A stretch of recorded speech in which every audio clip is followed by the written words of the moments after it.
в которые вы входите, так? Так.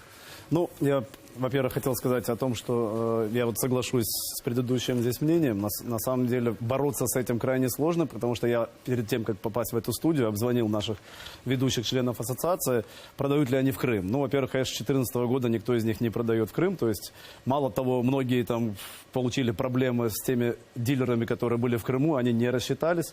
И, в общем-то, никаких прямых поставок с Украины в Крым, конечно же, члены нашей ассоциации точно не ведут. И никаких контрабандных схем, во всяком случае, они не знают, что вообще такое возможно, что и напрямую из Крыма. Но вот было сказано о том, что они действительно поставляют, кто в Белоруссию есть дистрибьюторы, в Минске есть, там, в Гомеле, в Москве, в Петербурге, в Нижнем Новгороде. И как оно потом может поступить, потому что я уверен, что вот тех торговых марок, которые вы только что показывали, они хоть в нашу ассоциацию не входят, но наверняка у них есть не один, а даже несколько дистрибьюторов, потому что вот такая двухходовая схема, о которой было сказано, что товар, фура идет куда-то в Ростов, и просто потом эти же фуры меняются, документы идут уже под российскими флагами в Крым.